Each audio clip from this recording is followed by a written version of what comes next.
आप सबकी उपस्थिति को देख करके आपके उत्साह और जो रक्त संचार है, जो उष्मा है आपके रक्त में, उसको देख करके मेरे मन में बड़ा हर्ष है।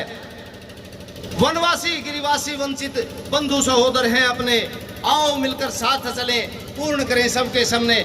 इस प्रकार का भाव लेकर के मैं आमंत्रित करता हूं हमारे मध्य उपस्थित आदरणीय श्री श्री 1008 दर्शन गिरी जी महाराज इस समय मंचासीन है, उनसे निवेदन करता हूं आए और अपना उद्बोधन हमें प्रदान करें। भारत माता की जय श्री राम, जय जय श्री राम। सनातन धर्म की, गौ माता की, सभी संतों की, सभी भक्तों की जयकारा वीर बजरंगी।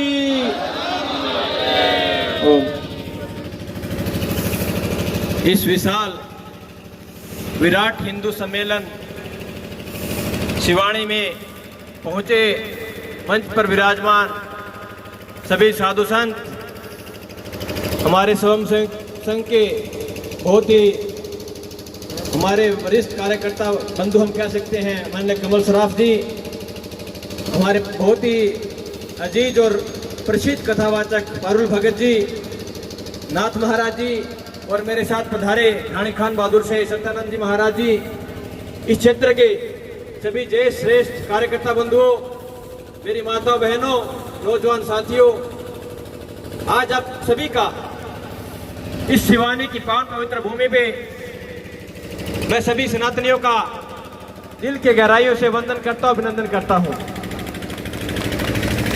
ये देश हम डिमांड कर रहे हैं, हम मांग कर रहे हैं कि भारत को हिंदू राष्ट्र घोषित किया जाए। इसकी आवश्यकता हमें क्यों पड़ी?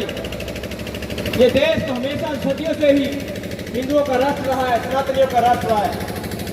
जब तक इस देश में एक भी सनातनी जिंदा है, ये हिंदू राष्ट्र था, है और हमेशा रहेगा। हमें इस समाज के अंदर, इस देश के अंदर अनेकों विदेशी ताकतें आई और चली गई। जिस प्रकार हवा का झोंका आता है, तूफान आता है, एक जो वृक्ष होते हैं वो झुक जाते हैं, मगर जब वो तूफान थम जाता है तो फिर से वो वृक्ष खड़े हो जाते हैं। उसी तरह हमारा सनातन धर्म है। जब जब विदेशी ताकतों ने इस देश पे आक्रमण किया, हमारे वीर योद्धाओं ने, हमारे संतों ने, हमारे भक्तों ने जी जान से उनके साथ लड़ाई करी और उनको हिंदुस्तान से भगा दिया था।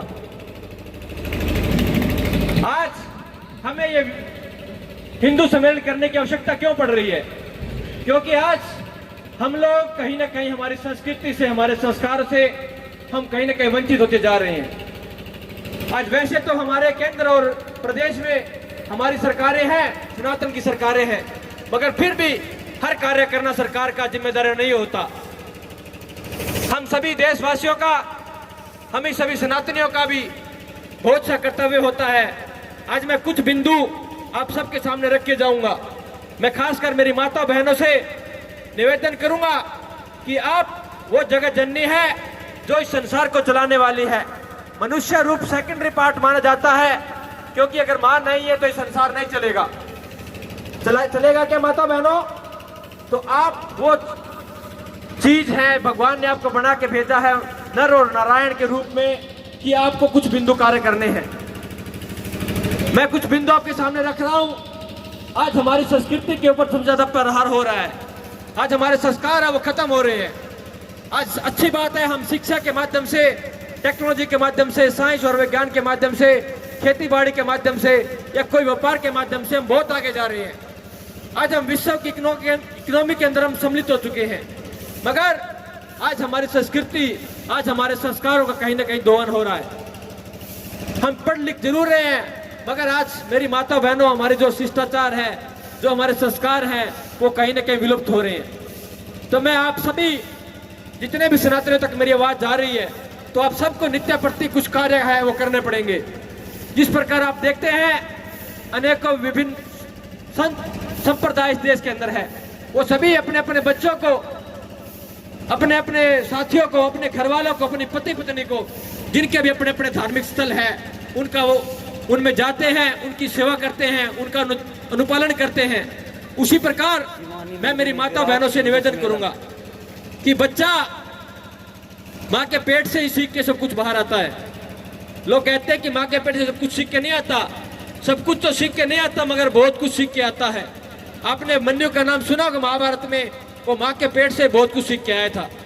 एक गलती के कारण जब उसकी माँ को नींद आ गई तो उसके कारण वो मारा गया। तो हमें नहीं चाहिए कि हमारी छोटी सी उस गलती के कारण हमारे जो सनातन है, हमारे जो छोटे बच्चे हैं, उनका भी कहीं ना कहीं पतन हो। तो मेरी माता बहनों, आपको कुछ कार्य करने हैं। मैं आपको बता रहा हूं कि जब माँ के पेट से ही हमें हमारे बच्चों को संस्कार देना पड़ेगा। आज हमारे सामने टेक्नोलॉजी के माध्यम से फोन है, बहुत अच्छा ज्ञान आप यहाँ से प्राप्त कर सकते हैं। मेरी माताओं बहनों के हाथ में वालों का, हमारे दादा दादी का बनता है, हमारे परिवार वालों का बनता है कि हम हमारे बच्चों को कहाँ शिक्षा दे रहे हैं। अगर आप अपने बच्चों को अच्छी शिक्षा दे रहे हैं, सनातनी शिक्षा दे रहे हैं, तो आपका बच्चा सनातनी बनेगा। अगर आप उनको कॉन्वेंट स्कूल में भेज रहे हैं, ईसाइयों की शिक्षा दे रहे हैं, किसी अन्य धर्म की शिक्षा दे रहे हैं, तो वो आपका बच्चा आपके हाथों से निकल जाएगा।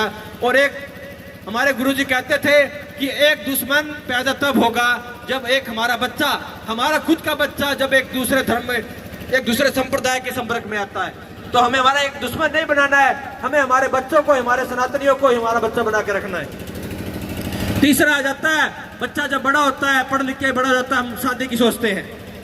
माँ बाप हमारे जितने भी यहाँ बड़े बुजुर्ग बैठे हैं, सभी के अरेंज मैरिज हुई, मतलब घर वालों ने शादी की होगी। मगर आज हमारे बच्चे हम देखते हैं, बोले जब हमारी बच्चियां जाती है पढ़ने लिखने के लिए, और लफंडा टिंगर होते हैं जो लगभग जो काम करते हैं, जो लड़कियां भगा के लेके जाते हैं, तलाक करवाते हैं। तो मेरी माता बहनों, आपका कर्तव्य है, हमारे भाइयों का कर्तव्य है, आपको देखना है कि आपका बच्चा, आपकी बच्ची कॉलेज में जा रहा है, वो क्या पढ़ रहा है, क्या लिख रहा है, किसके साथ बैठ रहा है, किसके साथ जा रहा है। आपका कर्तव्य केवल यहाँ तक सीमित नहीं है कि आपको अपने बच्चे को कॉलेज में भेज दिया और आपका बच्चा वहाँ क्या पढ़ रहा है, नहीं पढ़ रहा है, कॉलेज में गया नहीं गया, वो आपको चेक करना आपका कर्तव्य है। क्योंकि हर माँ बाप का सपना होता है कि हमारा बच्चा बड़ा बढ़ के उनका नाम रोशन करे। मगर आज की हमारी बच्चियों को हमारे कुछ बच्चे बहला फुसला के ले जाते हैं भगा के, मगर कुछ दिन तो उनका प्यार रहता है, मगर बाद में हम देखते हैं उनकी क्या दुर्गति होती है। बेटा अपने बाप से बहुत प्यार करता है और बेटी अपनी माँ से प्यार करती है, अपनी सास से प्यार नहीं करती। कितनी बहुएं अपने सास से प्यार करती है, हाथ खड़ा करो। अपनी माँ के समान इज्जत देती है, बहुत बढ़िया। आप सौभाग्यशाली हो शिवानी वालों कि आपको इतनी अच्छी अर्धांगिनी मिली है। उस बहू को अपना ससुर पसंद नहीं था, वो अपने हस्बैंड, अपने पतिदेव को कहती थी कि हे पतिदेव, आपके पिताजी बुजुर्ग हो गए हैं, ये यहाँ पे थूकते हैं, यहीं पे कुछ बलगम करते हैं या कुछ अन्य कार्य करते हैं। तो बेटा ने साल गुजारा, 2 साल गुजारा, 4 साल गुजारा, मगर एक समय आता है, अंत हो जाता है। तो एक दिन उसके बेटे ने सोचा, अपने पिता से कहा, पिताजी आपकी मैं टिकट करवा देता हूँ, आप तीर्थ यात्रा भी घूमे आइए। आज हर एक क्षेत्र में, हर कोने में, हर नुक्कड़ पे वृद्धाश्रम खोल रहे हैं, ये हमारे लिए बहुत दुर्भाग्य की बात है। तो उस बेटे ने अपने पिता से कहा, पिताश्री मैं आपकी टिकट करवा देता हूँ, आप ट्रेन के माध्यम से आप हमारे सभी तीर्थ स्थलों की यात्रा कराइए। पिता ने कहा, बेटा मैं बुजुर्ग हो गया हूँ, अब मुझसे चला नहीं जाता, ना देखा जाता, ना सुना जाता, मैं कहाँ अकेला तीर्थ यात्रा करके आऊँगा। मगर पिता भी अपने बेटे की जो समस्या है वो समझ जाता है, क्योंकि बाप हमेशा बेटे की बात समझता है और माँ हमेशा बेटे की बात समझती है। तो बेटे ने धक्का किया, पिता को ट्रेन में छोड़ आया, स्टेशन में बिठा दिया। बिठाने से पहले जब उसका घरवाली ने उसको कंबल पैक किए, कुछ बर्तन और कुछ वस्त्र उसके पैक किए, तो कंबल बहुत। जय जय श्री राम। सभी का बहुत बहुत धन्यवाद। आज के इस कार्यक्रम में उपस्थित पूज्य संत समाज, आए हुए सभी गणमान्य माताएं एवं बहनें और हिंदू संगठनों से जुड़े हुए मेरे साथी, आप सबका यहाँ पहुँचने पर मैं अपनी ओर से हार्दिक अभिनंदन करता हूँ, स्वागत करता हूँ। बहुत खुशी की बात है कि आज शिवानी में अनाज मंडी में विराट हिंदू सम्मेलन का आयोजन किया गया है और मैं समझता हूँ ये ज़रूरी भी है, क्योंकि इस तरह के आयोजन से, इस तरह के सम्मेलन से समाज में जागृति आती है और सोए हुए समाज को एक नई चेतना और ताकत मिलती है। इसके साथ साथ इस तरह के कार्यक्रमों से हमें अपने इतिहास के विषय में जानकारी मिलती है, हमें अपनी पहचान का पता लगता है और हमें अपनी क्षमताओं का पता लगता है। हिंदू एक धर्म ही नहीं बल्कि हिंदू इस राष्ट्र की आत्मा है, इस राष्ट्र का प्राण है और हिंदू इस राष्ट्र के गौरव का प्रतीक है। और जितने भी हिंदू संगठन हैं, चाहे वो राष्ट्रीय स्वयंसेवक संघ हो, विश्व हिंदू परिषद हो, बजरंग दल हो या अन्य कोई संगठन, इन संगठनों ने हिंदू समाज में जागृति लाने में अपनी महत्वपूर्ण भूमिका निभाई है।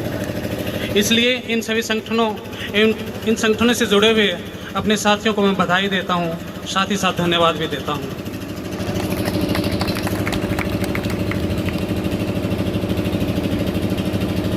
क्योंकि हिंदू समाज पहले बिखरा हुआ था, पिछले कुछ वर्षों में इन संगठनों ने हिंदू समाज को एकत्रित किया है, उन्हें जागृति पैदा की है, हिंदू समाज को बचाया भी है और बनाए रखने में भी अपना योगदान दिया है। पिछले वर्ष यहाँ शिवानी में पूज्य संत विजयानंद जी महाराज आए हुए थे, हम लोग उनके पास बैठे थे। वो बता रहे थे कि अगर विश्व हिंदू परिषद अगर आरएस जैसे संगठन ना होते तो पता नहीं हिंदुओं का क्या हाल होता। कहने का अर्थ है कि हिंदू समाज को आगे बढ़ाने में, हिंदू समाज को एकत्रित करने में इन संगठनों की बहुत बड़ी भूमिका है। इन संगठनों से जुड़े लोग राजनीति में भी आए, सरकार भी बनाई और समाज को एक नई दिशा भी दी।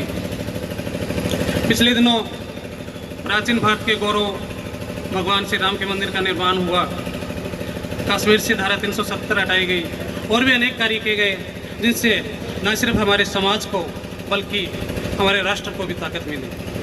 कहने का भाव तो ये है कि आज का ये जो समय है वो हम लोगों के लिए सकारात्मक है और उम्मीद और संभावना से भरा हुआ है। लेकिन आज का ये समय आत्म विश्लेषण का समय भी है कि पीछे जो इतिहास में हमने गलतियां की, जो हमारी कमजोरी रही, उनसे सीख करके हम स्वयं में सुधार करें। अगर आज समाज में पाखंड है, फालतू का दिखावा है, एक दूसरे के प्रति भेदभाव है, तो ये धर्म के उत्थान का नहीं बल्कि पतन का ही कारण बनता है और प्राय ऐसा हो भी रहा है। तो इन सब चीज़ों का ध्यान रखना है। हमने कई लोग ऐसे देखे हैं, घर में माँ को तो गाली देंगे और बाहर धर्म का झंडा उठाए हुए घूमते हैं। तो इन सब चीज़ों से बचने की ज़रूरत है। धर्म हमारे आचार में, हमारे व्यवहार में, हमारे संस्कार में उतरना चाहिए, तभी धर्म की सार्थकता है।